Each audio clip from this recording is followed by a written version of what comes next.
back from break. You survived your first hour of listening to me yap.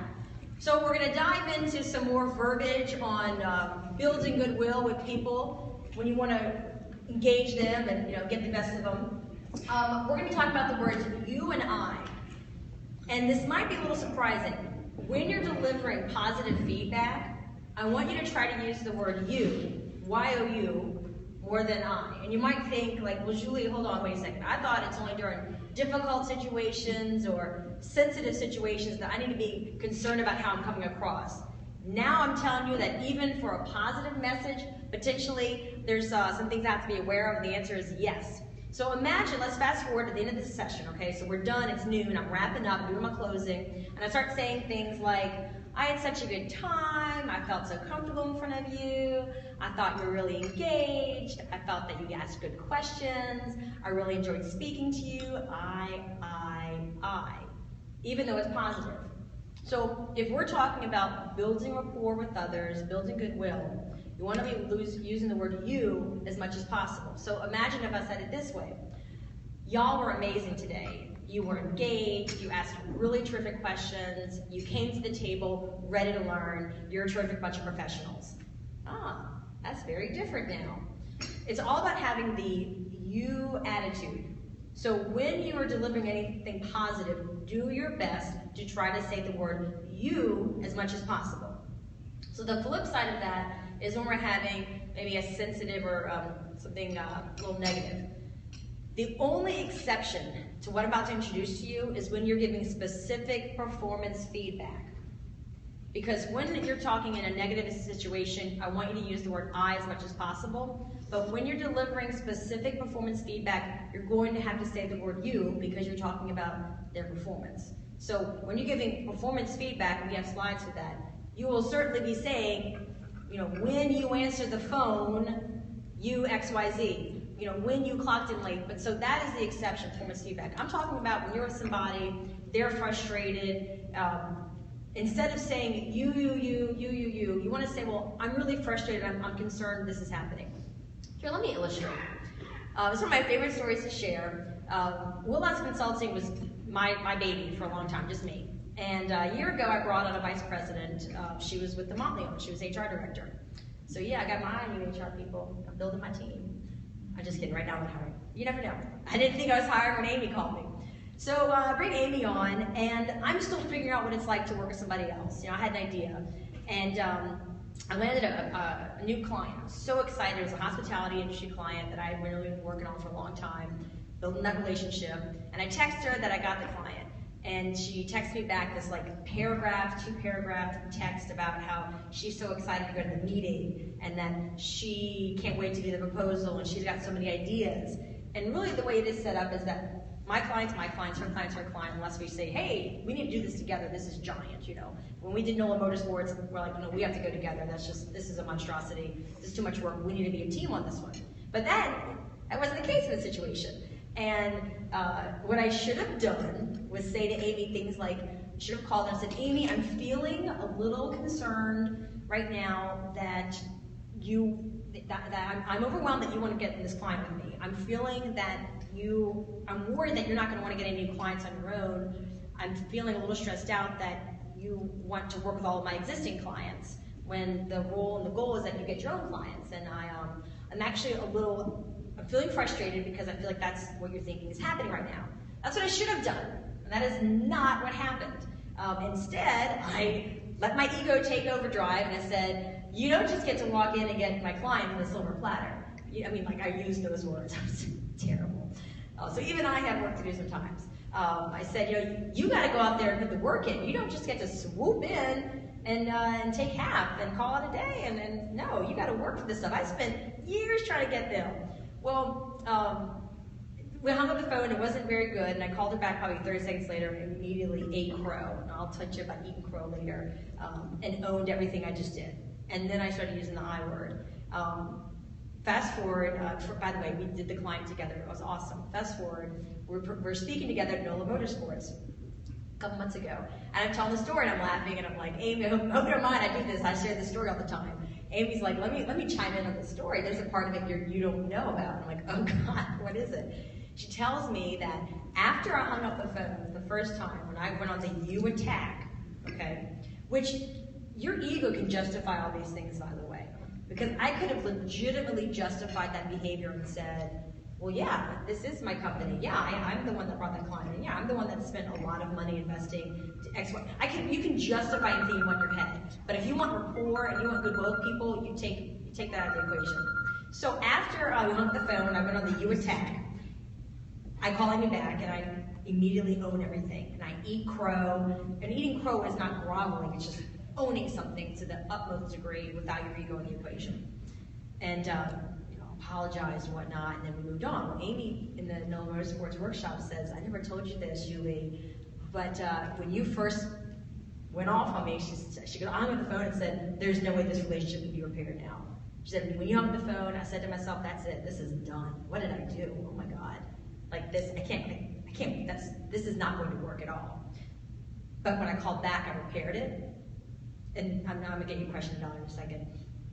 The point is that the fact that I was able to be so vulnerable and so open with the apology and so very just honest and made it about her again, that I was able to repair that.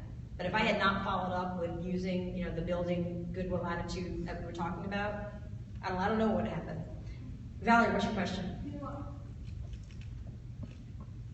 Maybe just kind of answer it, because I was going to ask you about that, about building a relationship wealth management, and to that person trusting you to be able to move up to do that. So how long did it take for you to get to that point to where you allow this other person to come into your business? Was there a fear that they were going to be able to handle your customers, your clients, the way that you would, So let me make sure I understand your question. How did I know when Amy was ready to come in and be ramped up? Is that the question? Yeah, well, I guess the question is, how long did it take for you to be comfortable to trust her that she'll be able to handle? I trusted her coming in out the gate. I wouldn't have brought her in if I didn't trust her from the get-go. Amy didn't have any issues with working with people. Amy just didn't know how to write a proposal and how to introduce our formats and how to negotiate contracts. That's all the stuff she had to learn. She's excellent. She's like a blonde, possibly bubblier version of me, if that's even possible at all. There was no ramp-up time. I mean, my situation is very different than maybe you hiring somebody in for your team. Did I answer your question a little bit? Okay. Any thoughts on the you versus I? So when it's positive, say you as much as possible. When it's negative, it's about, I'm feeling overwhelmed right now because this is happening, or I'm really worried that we're not going to make this happen. So instead of it being an attack, like you sent me that agenda at 10 o'clock last night, there's no way I could be ready for it at 5 a.m. the next day. Instead, I felt really pushed and under the gun because I got the agenda at 10 o'clock last night. You see the difference there? Owning my feelings? All right. The next one is about eliminating unwanted gossip in the workplace and how we contribute to it. So remember, we want to be high performers, right? We want to be the best of the best. Something that we get caught up into is workplace gossip. And even as leaders, and we can deny, like, oh no, I am above that in the workplace. And it's, gossip is a natural tendency because it's coming together as people, we're speculating on things. But we need to ask ourselves, at what cost are we contributing to gossip? By either participating in it or tolerating it. Unless you own it and state it, whatever that is in the workplace, it can happen. Remember earlier I was telling you at Disney, if you were there on time for the meeting, you were late. That's because our leader made that very clear to us. So something else she made very clear to us was that water cooler gossip is not acceptable and not tolerated in the workplace. We simply do not engage with it. That is how it is in this workplace. That is our corporate culture. But what can we do in addition to just, waving the magic wand and saying, it's not allowed, and ta-da, it's not going to happen? No, it's not that simple. There's certain things that we need to be doing as leaders. I want you to be doing a check on what's coming out of your mouth when you're in the workplace. Are we also chiming in with a good story about somebody? Are we saying, well, man, 6 years ago you weren't here for this, but one time so-and-so came in? How are we managing what's coming out of our mouths?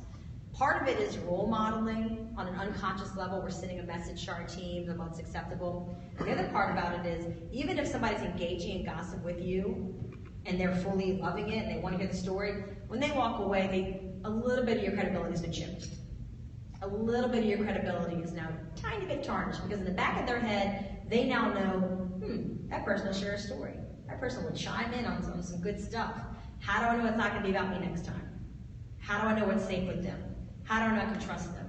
So part of it is role modeling behaviors and expectations, but I know human beings, and we need to know what's going to serve us. You know, self-serving behaviors. So a lot of times, I teach people about the WIFM. What does that acronym stand for? The WIFM? What's in it for me? What's in it for me? Because that's really all people care about. What's in it for me? And you can say like, oh no, I'm so whatever. Your brain is wired for what's in it for me. So if you're going to meet the what's in it for me on this message here about the gossip, what's in it for you is that it potentially can tarnish a little bit of credibility. And we need our credibility so our people will listen to us and we can influence them and have them do what we say ultimately. And then finally, when we're getting into gossip, it's a time suck. Because before you know it, it's been 20 minutes. And you're like, geez, oh my gosh, okay, my head's been out of the clouds. You're wasting precious mental energy. When you go into the office, when you go into work every single day, you go in with this like mental cup of energy, okay? And it's full. Hopefully it's full. Hopefully you're going in with a full cup. If not, we got another workshop to attend to. But you go in and that cup starts to tick empty, tick empty, and tick empty, and tick empty. No matter what, it's just time's going by, stuff's happening. Do you really want to put some of that precious mental energy that's taken away towards gossip and things that don't matter? Because that's where it's going to. That's mental energy that you don't have to spare. And we ask everybody, what do you need more of at work? I need more time, less stress, less drama. We need to start looking at ourselves, what's acceptable. But how do you handle it when somebody wants to gossip with you, or you are now changing the paradigm of gossip? So let's say that you've engaged with this kind of stuff before, and not harmful, but just very harmless workplace gossip. And now you've taken the attitude, you know what? This actually is a little toxic for me. This is toxic. This person's toxic. I'd like to put a hold on this. How do I then get out of that gossiping cycle that I've been in? I have a client that literally came to me and said, I'd like to stop gossiping at work. How do I do that? I'm like, all right, let's create a strategy. And so now I've got one to share with y'all. You just don't engage and you don't ignore them, but you give a very non-committal response. So the example she gave to me was somebody was hired to work with them that came from not a very discreet film industry. Leave it as that. That was the rumor, that they worked in production there. And so it was her boss on the gossip, and he came in, he's like, oh my God. He's like, did you hear that so-and-so who was just hired, so totally worked it? And then she wanted to say like, dude, I heard that too. Seriously, is that true? Instead she went, and looked back at her phone, looked back at her computer, just didn't engage. Well, that is how you slowly dismiss yourself from the conversation. Okay? You teach people how to treat you. Let me let that sink in for a second. You teach people how to treat you. So up until now, she has taught this person that you can come in, you can gossip with me, it's a welcome conversation, I will engage, I will share, it's all good.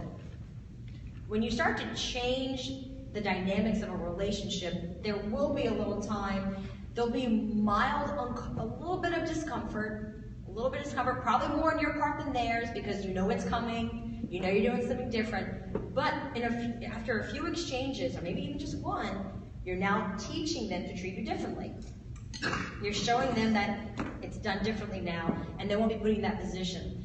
A big challenge that leaders have, is anybody here leading their former peer group by a show of hands? Who's now the boss of the people they used to work alongside with? Okay, so more than half the room. That's a very tricky transition, because when they're your peers, so yeah, you're gonna absolutely get in that gossip and whatever else you're talking about. We have more on how to handle that transition. But now you're their boss, you're alongside of them, and they're coming in expecting that same experience from you because you've taught them how to treat you.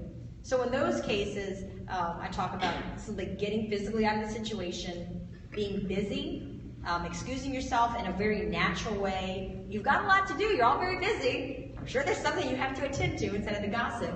And you don't have to simply ignore it, but a non-committal, and moving right along.